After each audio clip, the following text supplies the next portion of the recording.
Hey, it's Blastzone Mike, and today I have a special guest. But before we get to that, I want to say that if you all who are watching this, please continue to send prayers and positive vibes to the people in Kentucky.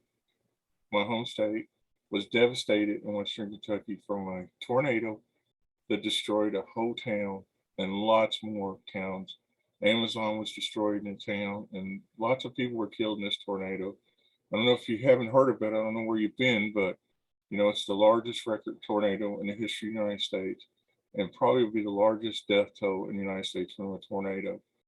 And I just want to say that the Blastzone family's prayers goes out to all these people who have lost their families, and we're working on a way that we can help them too. So if you all can, and you watch this and you can come up with any ideas of how we can help the people that were impacted by this, please let me know.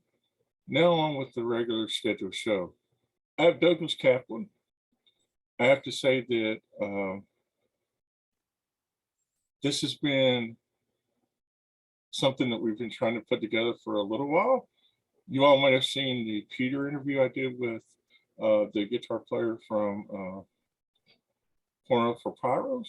And actually, Douglas is the one that put everything together in the movie we're going to talk about that Peter is involved in. And thank you, Douglas. I appreciate you being here. Happy to be here. I appreciate you putting together the interview with Peter for me. What a informative interview that was, to say the least. That guy didn't leave any stone unturned, and it was really good to talk to him.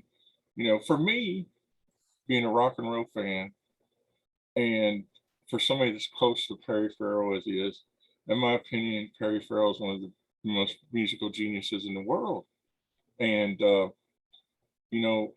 how did everything come together for you, Douglas, with Peter?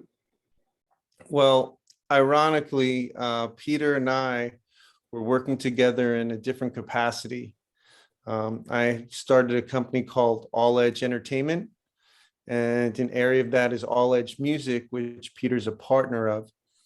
And we were working on another documentary called Heavy Water, the innovations of skateboarding to big wave surfing, as well as Frank and Ava, which was Harry Dean Stanton's last film. It had to do with Frank Sinatra stepping out on his family and being with Ava Gardner. And as well as we did a horror film together called Cult Girls. So Peter and I worked in various capacities where he would be scoring, composing, and writing original music for these films that I was producing, as well as executive producing. And we love working together, to the point that we enjoyed working together more than the projects we were working on. Oh, wow. So I had this idea, since I was contractually working on 3 separate films at the same time with my company, and Peter was always there. And I said, you know what, we should do something different. And the more I got to know Peter, I mean, as you could tell, his charisma, as you could see that he's a gentle soul who, just wants to help the world. And he really wants to pass on the knowledge that he's gained from his personal experiences to help others in the purest form. So we came up with Modern American Artists, where he would search our city of Los Angeles for artists, and it turned out to be painters who I knew, who the public might not be aware of, who had very interesting stories that we thought we should shed light on, displaying nationalism. We really wanted to create a piece that wasn't just a documentary, that was, music driven. All the music done by Peter, of course. He scored, composed the whole thing. In various scenes, you'll see him actually doing his thing, from working in the studio and scoring with a film director to being in the music studio recording original works. So it's pretty cool. We give you like this 360 view. So we just took initiative, and in our free time, while we weren't working on these other projects, we put this together, and it was a joy. Well, some of my favorite things is like YouTube. I'm a huge wrestling fan, so I love to see the background part of it, where, you know, backstage and things like that happen, because um, being a wrestling fan, you only see what you see on TV, but now with YouTube, everybody's got their own little pod thing that they're doing, which that's really amazing.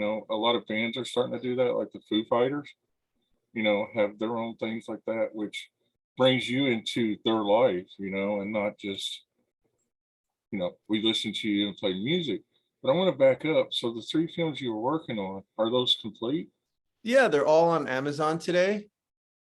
And are those with a company that put them out All on Edge DVD? Entertainment. Yes, correct. Did you all put them out yourself? We had different distributors. Basically, in my industry, Hmm. we are an independent filmmakers, Hmm. and we create content, we finish it, complete it, and then we submit it to film festivals. Oh yeah, of course. And were very fortunate that film festivals supported our films and screened them. We were able to get different distribution deals, where they could get digitally distributed. And therefore, we're fortunate to be on How was it? Amazon. How was it to work with Harry Dean Stanton? Because one thing that I remember Harry Dean Stanton was when he was in Big Love, You and know, it was his last film, wow. and he was such a gentleman. And I've met him before in the music industry, Hmm. because he would tour a lot and play music, which he loved to do. He'd play a local venue called the Mint here in Los Angeles. And he's just such an original type of person from a time period where they kind of broke the mold Oh yeah. with him. And, even though he had a small role, it was great because he actually personally knew Frank Sinatra. Oh wow. So he was able to really enjoy this. And it was a lot of fun.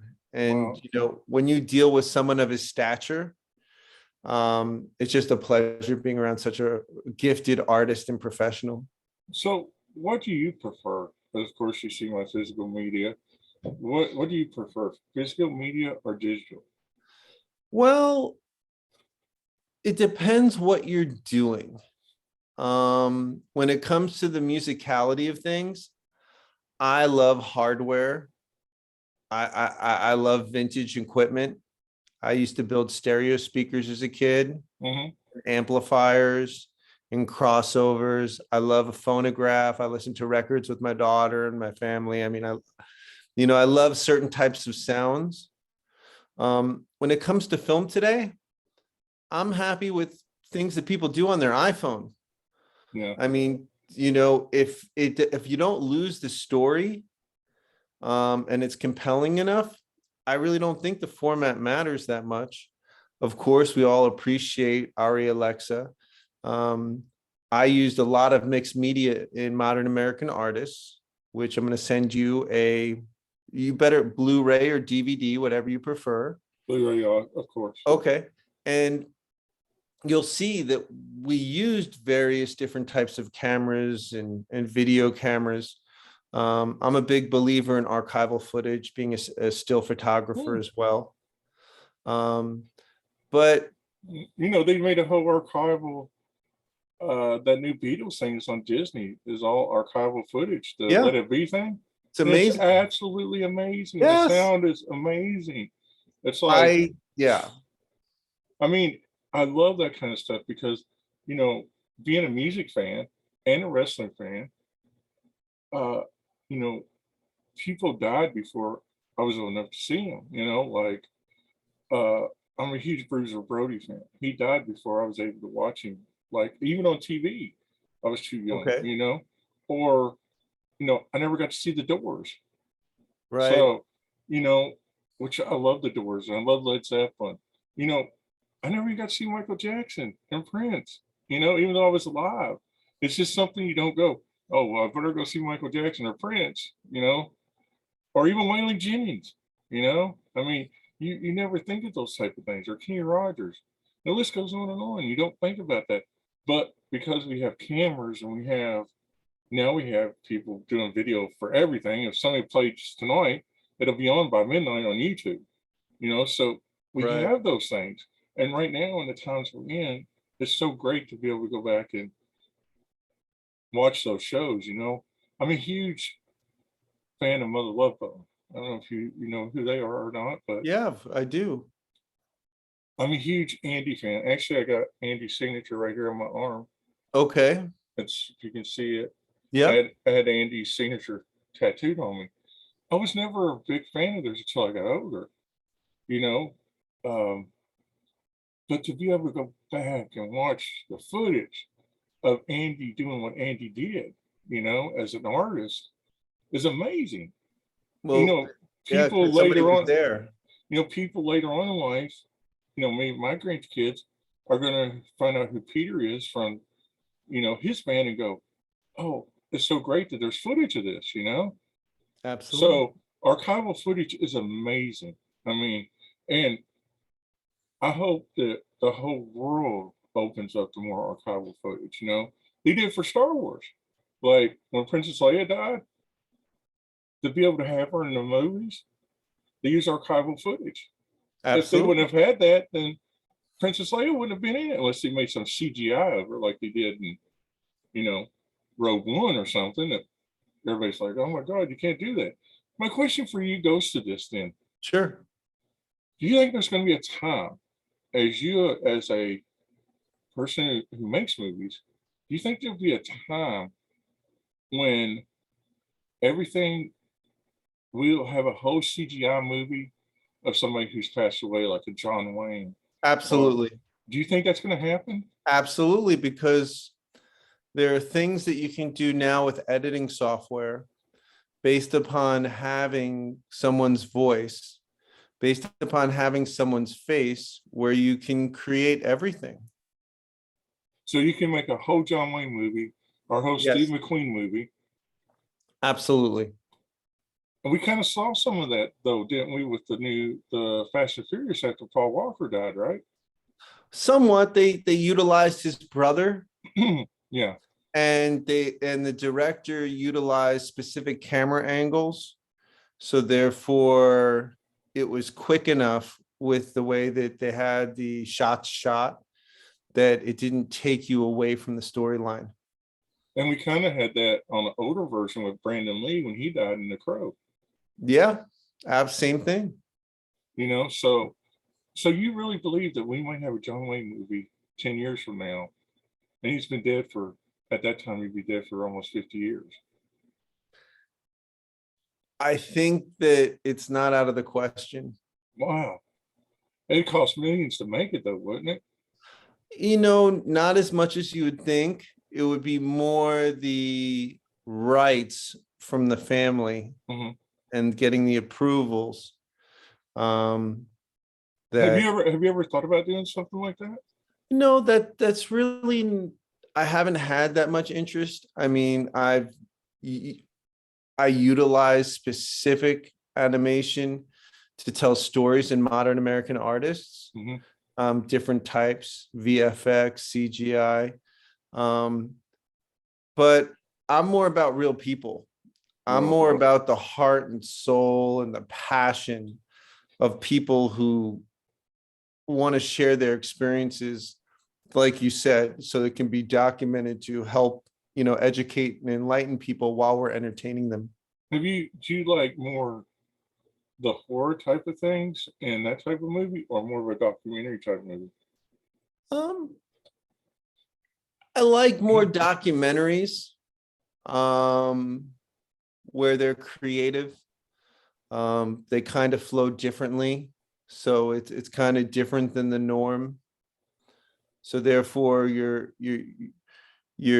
more encapsulated in the story than actually the filmmaking, if that makes any sense. It does, because during the pandemic, what was the biggest documentary on Netflix?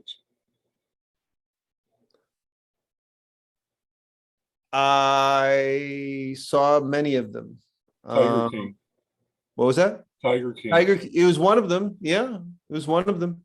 It was one of the biggest documentaries of all time. And speaking of archival footage, the Tiger King 2 was Yes. almost all archival footage of Carol Baskin, because she wasn't even involved in the project. So it's interesting that you say that, because I don't think a lot of people understand that a lot of archival footage, a lot of archival footage is a lot of archival footage is used like that, because they did use, and that new Tiger King 2, there is so much archival footage. I don't know, did you watch it? Did you see Tiger King Part 2? I didn't see the second one. I saw the first one. Mm. I saw the first And a one. lot of documentaries are like that, though. A lot of documentaries are like that. I mean, Yeah. just a lot of archival footage.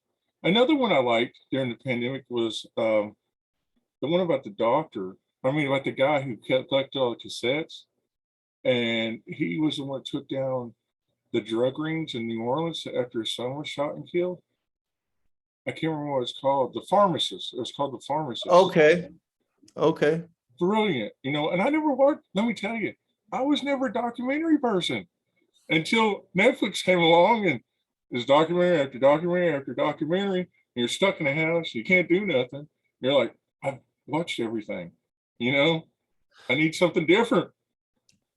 Well, it's a little more interesting than based on a true story, because it is the true story and it is the footage and you're seeing the people. Yeah, yeah. So what do you think your next project will be? Do you think it'll be another documentary? Well, I'm actually working on two right now. I'm working on the follow-up for Heavy Water,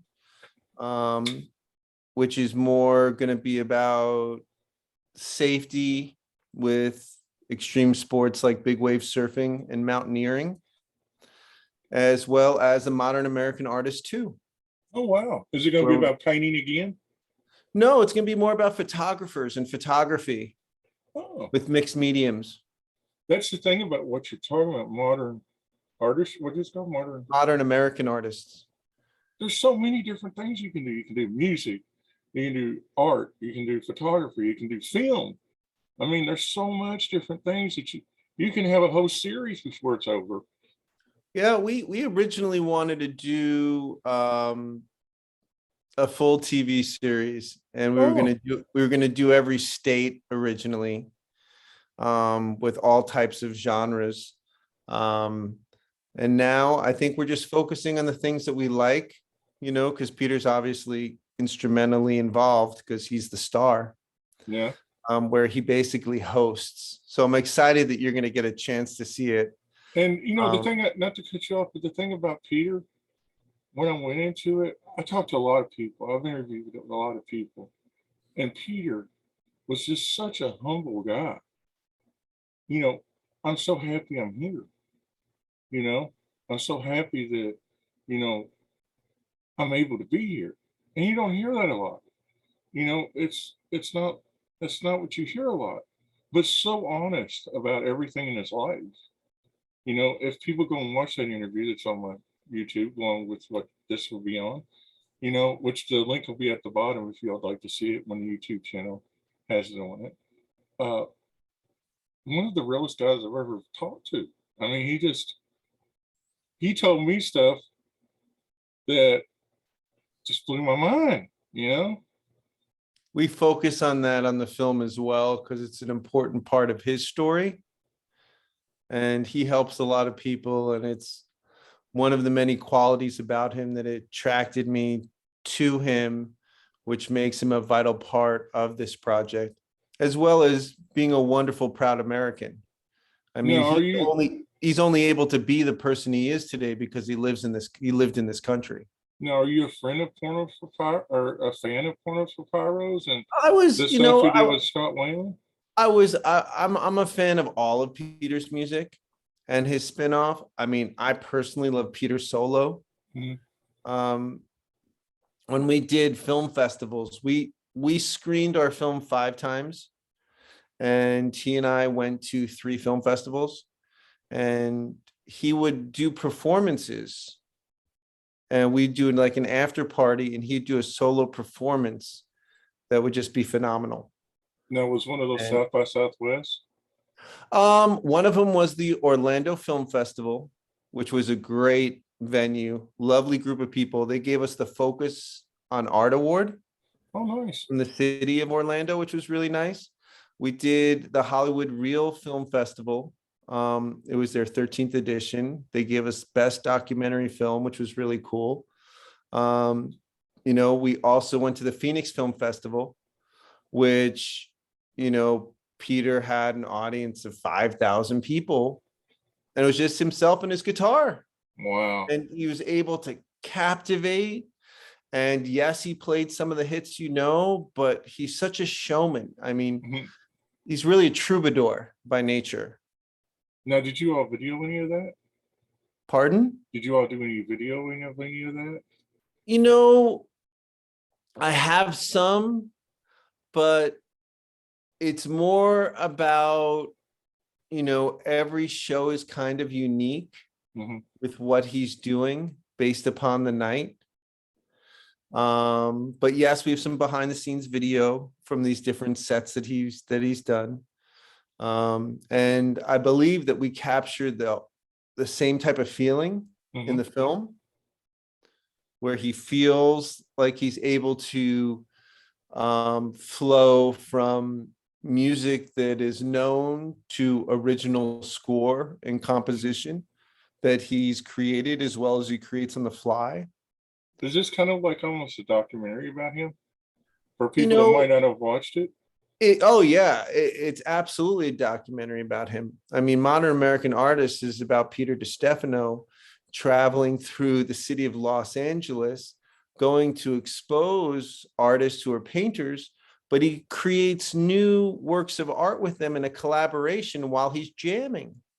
So he plays freeform music with them while they're painting, and they create new works together, and they talk about life, and they talk about what it is to being a modern American artist in our culture and society today, and the trials and tribulations.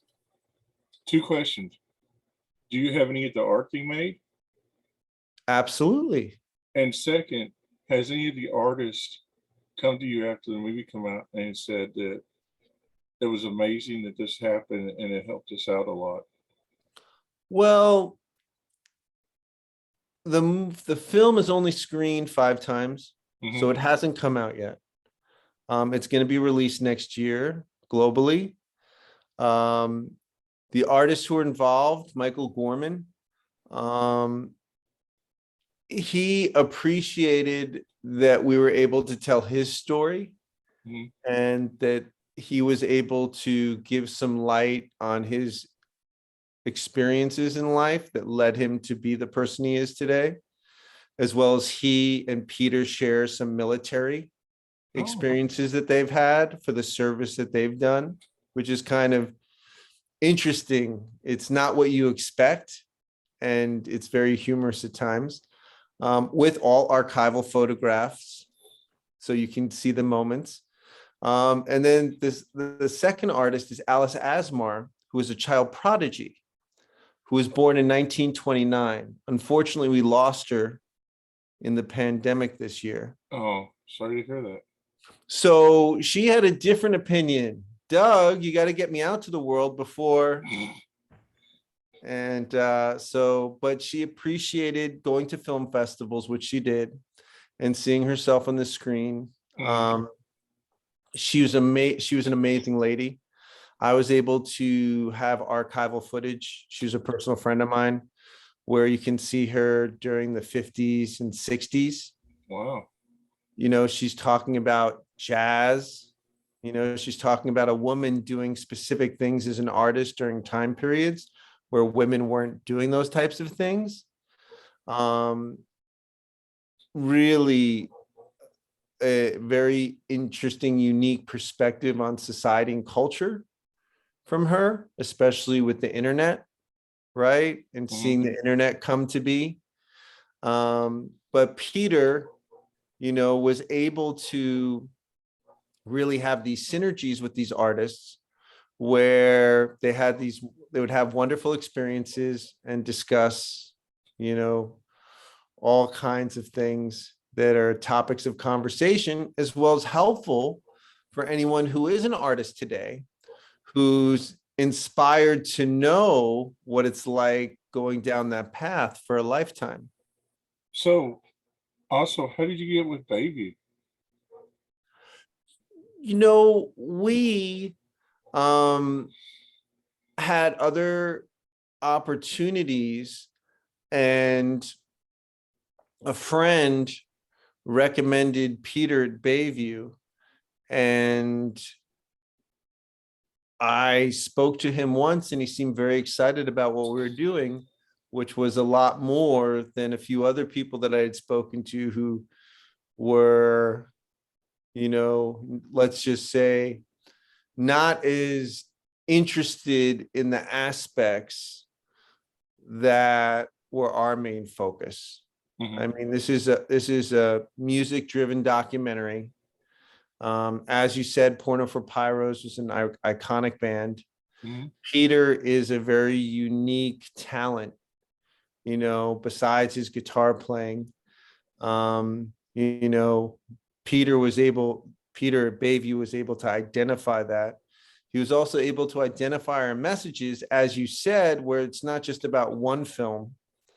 I mean, there's a plethora of things that could come from what we're doing, as well as it's for such a diverse audience that, it's been appreciated by, anyone who's 16 and up, because there's just so much information about all the different, areas of being educated as an artist today, and life choices that people have made, and ramifications from those choices. It's great. Yeah. It's crazy because growing up, I grew up in the 80s where it was all hair metal and Brit rock and things like that. The kids today, going back to Perry Farrell, creating Lollapalooza, and the kids of today listening to Billy Idol, and then listening to Porno for Pyros, but then listening to Girls on Fire or whatever it is, the other band that they come to see. That's the reason why Motley Crue's going back on tour, hopefully, they say, with Poison, Def Leppard, and Joan Jett, and for a stadium tour. And 7 of the dates were sold out. Stadiums. Easy. And that's because of kids. That's because kids tell their parents, like my son, he's 20-some years old now, but he told me, I have to see Kiss. I have to see Guns N' Roses. Man, I was a kid when Guns N' Roses came out. And I never even seen Guns N' Roses yet. That's one of the bands I never saw. But I got to take my son to see Kiss. The first show I ever seen a Kiss, and the first show he ever seen a Kiss. Oh, wow. And, tears coming down his eyes, and him going, oh my God, it's really Kiss, And, then I took him to see Alice Cooper. And very talented. And my friend Ryan plays for him. Ryan Roxy, he's a guitar player. So he got to go backstage pretty much and meet all the bands for Alice. And he's just sitting there going, wow, because last time I'd seen Ryan was before my son was born. So it was like, now he's like, we gotta go see Nickelback and Metallica. All those bands for Nickelback I grew up with, Right. So it's wild that children or young adults drive what is big. Nobody thought Motley Crue would ever come back together again, because he said if they got back together, then it'd be almost like the Eagles. Hell would freeze over. And now they're getting back together, and it's all because kids watched The Dirt on Netflix. And we're like, who's this band Motley Crue? So it's wild because maybe my grandchildren are going to do the same thing to the bands of today that break up in the future. as well as that music will get repurposed. Oh yeah, I mean, over and over. I'm a huge fan of dance music. Mhm. Okay. And I I love the fact that so many of these DJ remixers, like a friend of mine, Don Diablo, they tap into the music from the 80s and 90s and they reinvent it with a different beat. And to me, that's amazing Yeah, because music is should be shared. Music is ever evolving, look at you Daft know. Punk. Mhm. Daft Punk, Yeah, absolutely. you know, Absolutely. or Marshmallow.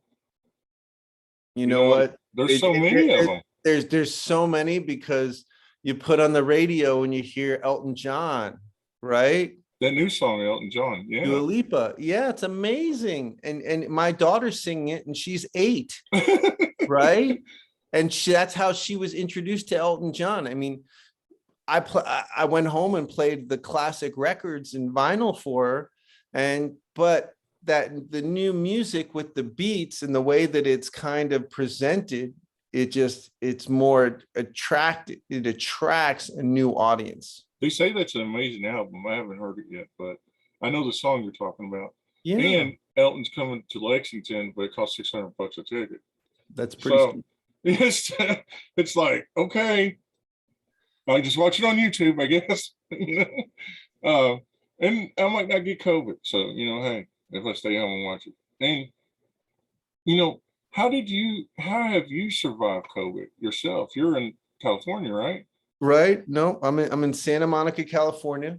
How's Uh, that been for you all? Because I know you all as governor shut down the state for a long time, and y'all can go out and do stuff. And it's been very challenging.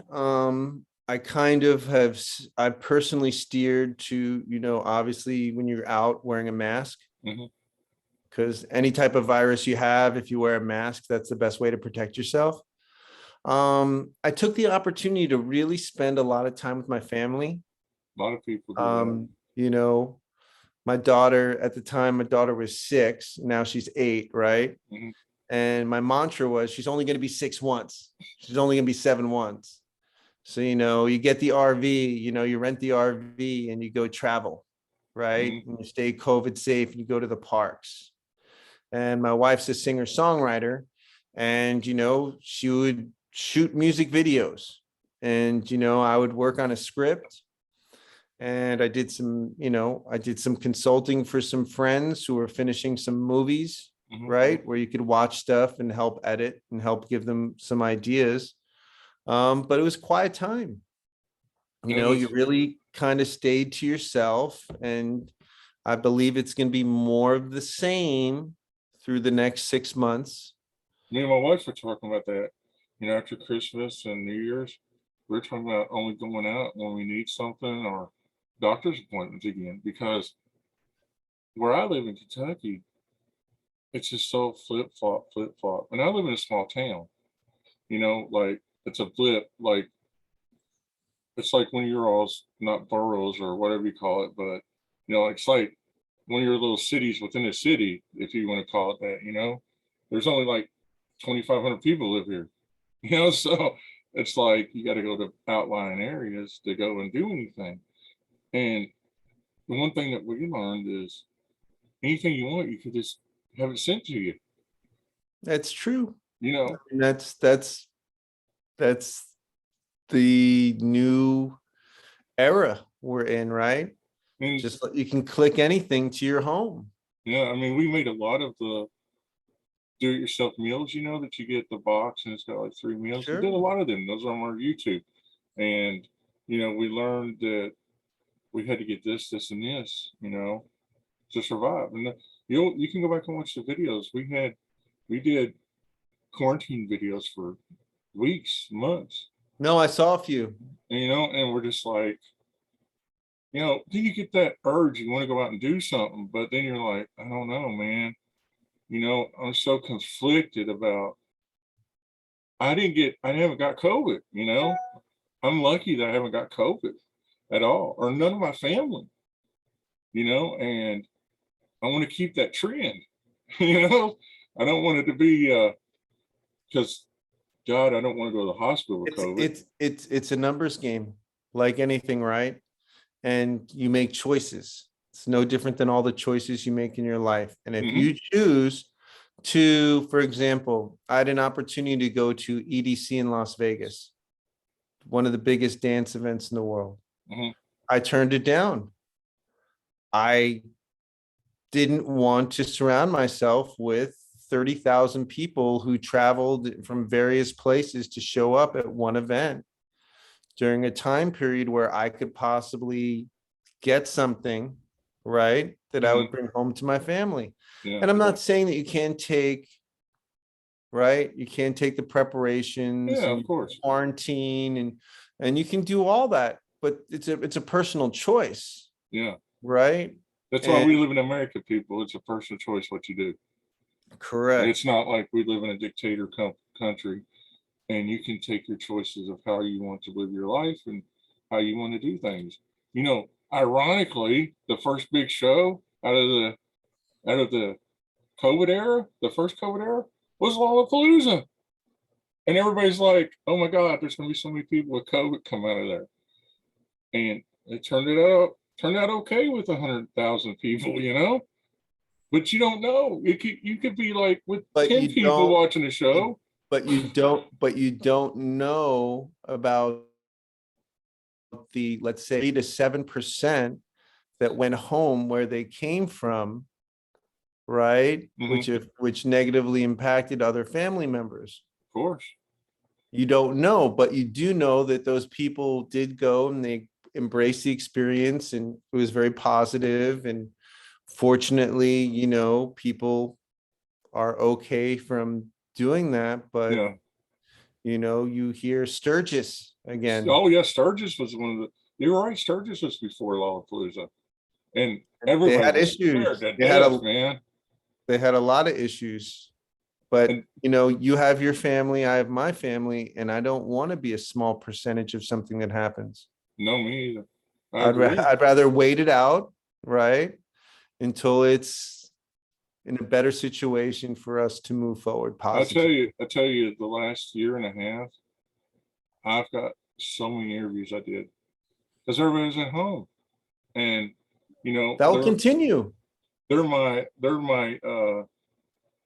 COVID interviews, as I call them, because that was during the COVID era, and I put one out every once in a while and put on YouTube and things like that, and then now I'm starting to do more interviews again, like in present day, but it's never changed. It's always the same. Everybody has the same outlook, like you did. I think we're going to have more of this before it's over with. You Well, when know? you're a father and you have children and you're a grandfather and you have a family, Oh yeah. you have to think for yourself and you use your own common sense based upon your own knowledge, right? Hmm. Of what kind of risks you choose to take. I feel kind of sketchy today. I was at my granddaughter's uh, singing thing that she did. She's only 7, and we're Oh, all in the gymnasium, and I was kind of feeling a little sketchy there. It was like I feel a little crowded, but it was like they sung and we left pretty much. okay. You know, it They wasn't adapted. it wasn't like, okay, let's hang around and talk and nonchalant. It's like, okay, your kids are done, leave. Let's let the next phase of people come in. So, we've all learned to adapt like that. Where I've been to 2 shows since the pandemic. I went to see Alice Cooper again. Oh no, and I went to see wrestling. Those are only 2 things I've done since 2019, right? Is that when it started? 2020 in March. Those are the only 2 things I've been to, and I feel sketchy when I went to them. You Well, you're know? very safe. You were very safe and you took precautions, Oh yeah, right? definitely. I was like, my friend, put us in an area. I'm like, can we sit down here where there's less people? You know? And the thing about concerts is this, okay? You can put up all the barriers you want, okay? Because there's certain places where they got little pods, but Sure. everybody's gonna rush to the bathroom at the same time. Everybody's gonna go get drinks at the same time. There's no way to say, okay, you stay here and let these people go. I mean, it's so I didn't go get nothing to drink. I didn't get nothing to eat. I just went and watched a show and went home because it was like, You adapted to your environment. yeah, and I didn't get to see Ryan this time because Alice wouldn't let nobody be back, any other people that weren't vaccinated be a part of the thing. It was like he had a bubble and Right. you didn't let people in that bubble, you know. Ellie's 80 some years old. I mean, I wouldn't want to be in his bubble anyway. I mean, it's we're gonna see different things happen. I think 2022, like you said, I think we're gonna have to learn to adapt. How a snake that's like not from here adapts to live, like a python. Reacclimate. Yeah, like a python who's in the woods of Florida or whatever. They learn how to adapt. They learn how to survive. And I think that's what we're going to have to do in 2022. I really do.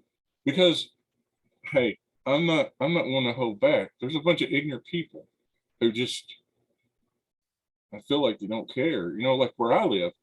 Oh, I can't wear a mask. I hate wearing a mask. You know, it doesn't take much to put on a mask and go somewhere.